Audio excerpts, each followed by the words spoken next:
But the other thing I wanted to throw out to you guys was, in the midst of all this chaos in the VA, I feel that the secretary is looking for anything that he could hang his hat on to have a good conversation about. And people are getting tired of hearing about the PACT Act, and a bunch of people signed up for benefits that they should have had, 10, 15, 30, 50 years ago, depending on who you're talking to.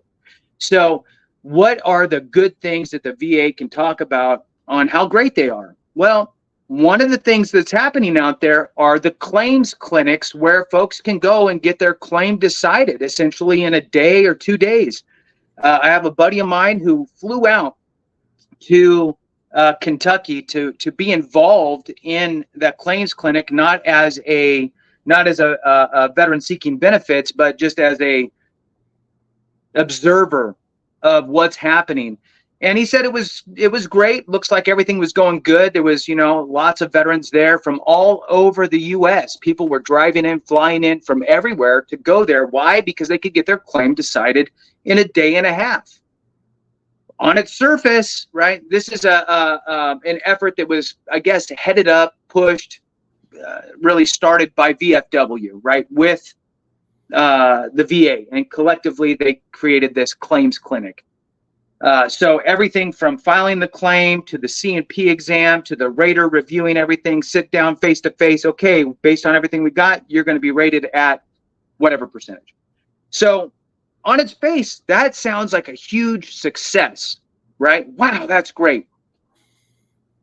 But when you take a step back a little bit and you go, okay, there's as of July 13th, 2024, we have 271,345 claims in backlog. Okay, those ones are considered backlogged. So there's more claims. Let's not sugarcoat it, right? Because there's the backlogged version, which there's a line somewhere, right? Then it becomes backlogged. So the backlog is 271,000 claims. But meanwhile, you can go get your claim done in 2 days. One, that's unsustainable. VA can't continue to do that. Good for the people that got it done. Look, there's two sides of this coin, right? As a veteran, awesome, go do that. That's what you want to do. Get your claim done. Awesome. From a leadership perspective, which I have no leadership in the VA, but as far as looking at it from that lens, right? One, unsustainable. Two, you're front loading people in front of the 271,000 that are already backlogged, which doesn't quite seem fair. Where's the equity in this, right? And let's throw out there, in that 271,000, I can assure you that there's more than one that is qualified for priority processing and expedited claim process because of their age, or because they have a serious condition that could cause death, or they're at risk of becoming homeless, or there's some really complicated claims in there, like, survivor pension, the spouse passed away, they're trying to get pension, again, a low or no income benefit for veterans and spouses, dependency indemnity compensation. These are the priority type claims in my mind, and I would like to think that most veterans who are able enough to go to work, I have a job, I have a spouse who's working, I have a roof over my head, I'm just filing my benefits because I should, would have no problem going, those more severe circumstances, hey, please go in front of me, get your thing. It's going to, whatever, I get delayed a week, big deal, or a month or whatever. It's not that big of a deal. You go ahead. I don't think there'd be an issue with that, but just having a free for all claim clinic, having people show up, I don't know. I really, really want to get your guys' thoughts on this. Randy, please, let me hear what you got to say, brother. Yeah. Two sides to every coin. I do appreciate that there is, kind of a quick step option available for some people. But when you step back and look at the backlog, 271,000, and then look at what the VA intends to do moving into 2025 fiscal year and beyond, that's reducing the headcount by 10,000 folks within the organization. And that backlog is just going to grow. So I'm happy for the folks that were able to get their claim processed quickly. I am concerned that this backlog is going to grow.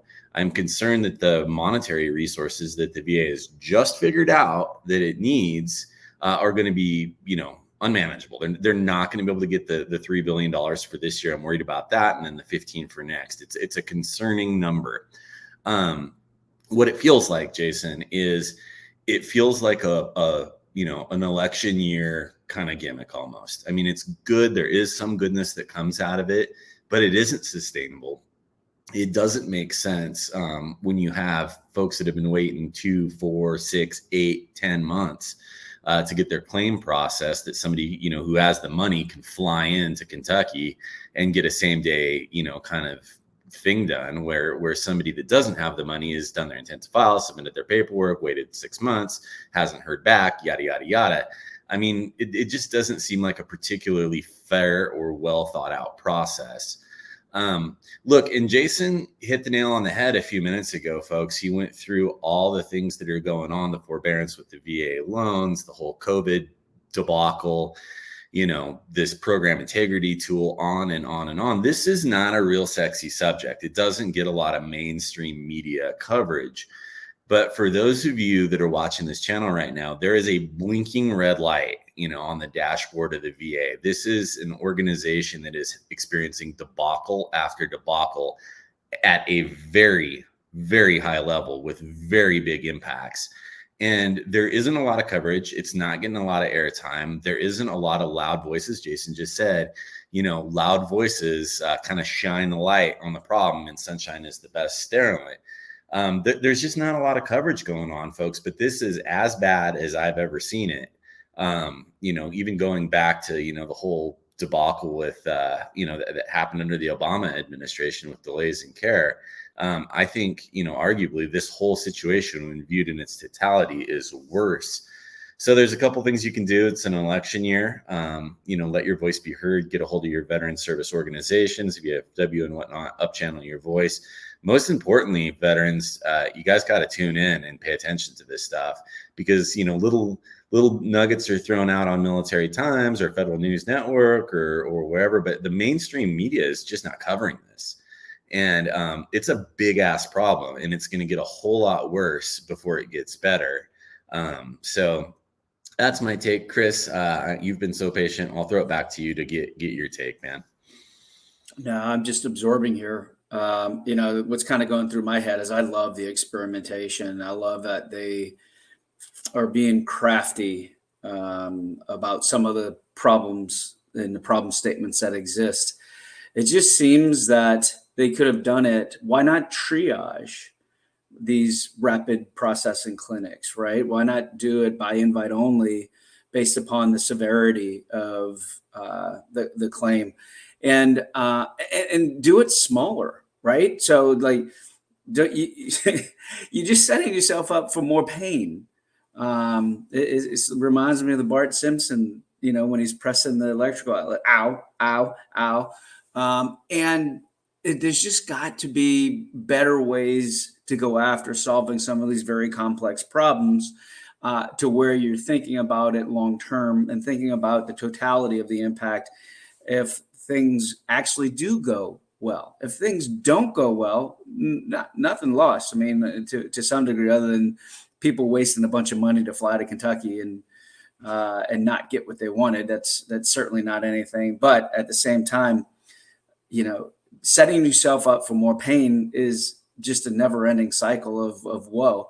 So I do think that we should recognize and reward the intent.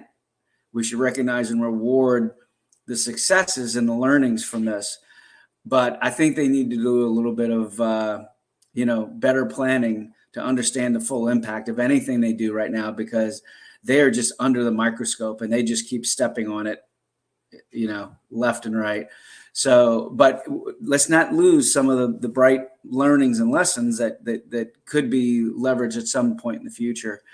And then, Jesus, I don't know how long it takes to get technology embedded as solutions, but in the VA, but and I know that they are trying some things with AI and some other tools, but there's just got to be more, like Randy said, sunlight sterilization, and thinking about how do we do this better, more efficient in the past. Because, you know, doing this big hiring ramp, and trust me, I've done big hiring ramps. You're incentivizing the hell out of your recruiters. They probably paid all kinds of money for, you know, hitting hiring targets early and et cetera, et cetera. But also, you know, there's in February, they also pulled the reins back, and they were trying to slow the offers down because they did started seeing some of the problems that they've created. And so then you create other issues, like with bad planning and bad contingency strategies.